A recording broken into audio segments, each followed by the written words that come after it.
गपोड़ी बहू। उमा जी की बहू पिंकी को गप्पे मारने की बहुत आदत थी। वो जब भी किसी के बारे में बातें करती तो बड़े बड़े गप्पे फेंका करती। आसपास के सब लोगों को पता था कि पिंकी बहुत बड़ी गपोड़ी बाज है। लोग उसकी बात पर विश्वास नहीं किया करते थे, लेकिन हाँ, उसकी बातें सुन सुनकर हंसते बहुत थे। अरे बहू, पड़ोस वाली शर्मा जी है ना, उनकी बेटी का जन्मदिन है, तुम भी चली जाना। ठीक है मम्मी जी, ये तो बता दो गिफ्ट में लेकर क्या जाना है? अरे लेकर क्या जाना है, 250 का लिफाफा दे देना, बस काफी है। अरे मम्मी जी, अच्छा लगेगा क्या? पड़ोसी है हमारे, हमें कुछ बड़ा लेकर जाना चाहिए। अरे बहू, इतना काफी है। जानती हैं आप, मेरे मायके में जब पड़ोस में किसी की बर्थडे होती थी ना, तो मम्मी कुछ ना कुछ गोल्ड का ही देकर भेजती थी। पड़ोसी के बर्थडे में सोना? कैसी बातें करती हो। और नहीं तो क्या, आपकी तरह थोड़ी ना लिफाफा पकड़ा दिया। पिंकी शर्मा जी की बेटी के जन्मदिन में चली जाती है। अरे आज तो बड़ी सुंदर लग रही हो साड़ी में।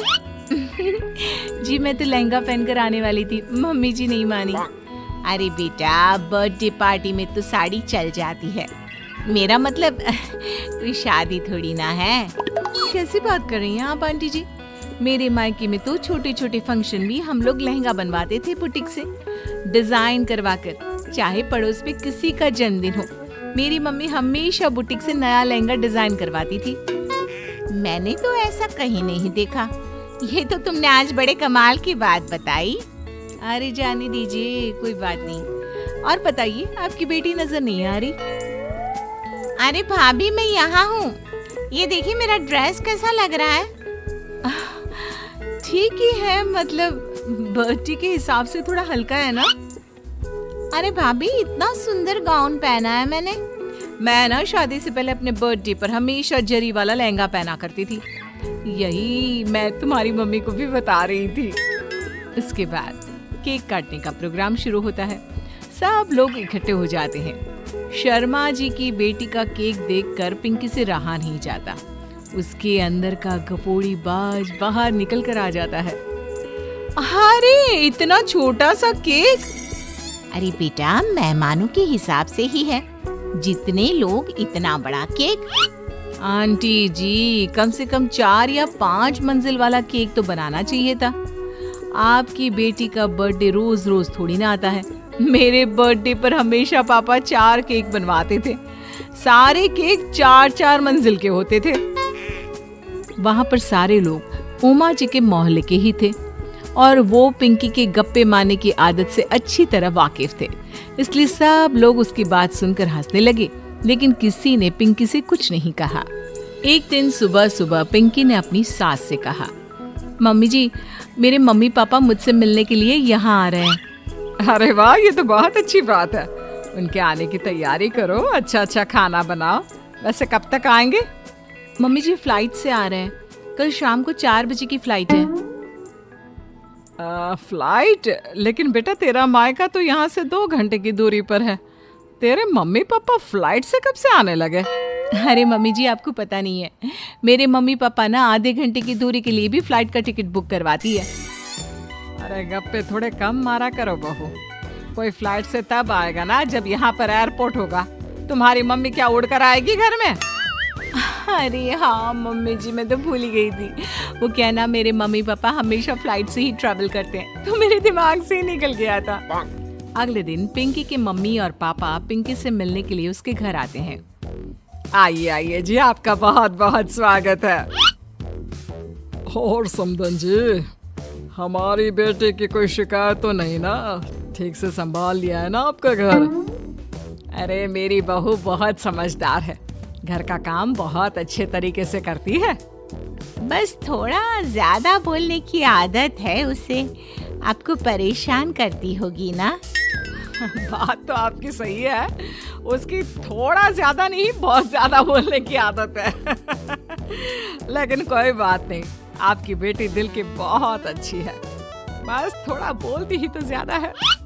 पिंकी बेटा, इधर आओ, देखो तुम्हारे मम्मी पापा आए हैं। तुमने इनके लिए खाना तो बना लिया ना? वो क्या है ना मम्मी जी, आपसे एक बात कहनी थी। हाँ हाँ बोलो बहू, क्या बात है, डरने की कोई जरूरत नहीं। वो मम्मी जी, मैंने सोचा मम्मी पापा आए हैं तो खाना बाहर से मंगवा लेती हूँ। अरे कोई बात नहीं बेटा, वैसे भी तुम किचन में काम करने लग जाती तो अपने मम्मी पापा से बात कब करती। बहुत अच्छा किया। अब तुम अपने मम्मी पापा के साथ बैठकर आराम से बात करो, मैं अंदर जाती हूँ। शाम का वक्त जैसे ही दरवाजे की घंटी बजी, 3-4 लोग हाथों में खाने के बहुत सारे पैकेट लेकर उमा जी के घर पहुंच गए। अरे भाई कौन है आप लोग, लगता है गलत पते पर आ गए। नहीं नहीं माँ जी, हम तो खाने का ऑर्डर डिलीवर करने आए हैं, यहीं से बुकिंग मिली थी। अरे नहीं नहीं, आपको कोई गलत फहमी हुई है, हमारे यहाँ तो 2 ही मेहमान आए हैं। आपके हाथ के पैकेट देखकर लगता है इसमें 50 लोगों का खाना है। माँ जी आपने सही समझा, खाना तो इसमें 50 लोगों का ही है, क्योंकि हमें ऑर्डर यहीं से 50 लोगों का मिला है। अरे लेकिन इतना सारा खाना, कहीं मेरी बहू ने अपनी गप मारने की आदत के चलते ऐसा तो नहीं कर दिया। ये खाना आप रख लीजिए और हमें हमारे पैसे दे दीजिए। अच्छा वैसे कितने का बिल बना है? ज्यादा नहीं, बस 10,000 दे दीजिए। उन लोगों की बात सुनकर उमा जी पिंकी को आवाज देकर वहाँ बुलाती है। जैसे ही पिंकी वहाँ आती है, खुश होते हुए उन लोगों को वहाँ पर खाना रखने के लिए कहती है। अरे इतना सारा खाना क्यों मंगवाया बहू? अरे मम्मी जी, मैंने आपको बताया तो था, मम्मी पापा आए हैं तो मैं खाना बाहर से मंगवा रही हूँ। ये बात सही है बेटा, लेकिन 2 लोगों के लिए 50 लोगों का खाना? अरे मम्मी जी, कुछ कम पड़ जाए तो अच्छा थोड़ी ना लगता है, और मेरे मायके में तो ऐसा ही होता है, एक्स्ट्रा खाना मंगवाते हैं हम लोग। तभी पिंकी के मम्मी और पापा वहाँ पर आते हैं। अरे बेटा, एक्स्ट्रा खाना मंगवाने का मतलब ये थोड़ी ना होता है कि 2 लोगों के खाने के लिए 50 लोगों का खाना मंगवा लो। और बेटा, तुम्हारी गप मारने की आदत के चलते 10,000 का बिल आया है, तुम्हें नहीं लगता ये गलत है? देखो बहू, बढ़ा चढ़ाकर बातें करना अपनी जगह, लेकिन इतनी बड़ी बड़ी फेंकना भी गलत है ना। पहली बात तो इतने सारे पैसे लगे, और दूसरी बात खाना वेस्ट होगा। आप लोग ठीक कहते हैं, मैं आज के बाद अपनी इस आदत को कंट्रोल करने की कोशिश करूंगी और अब से गप थोड़ी कम मारा करूंगी। पिंकी की बात सुनकर सब लोग हंसने लगे।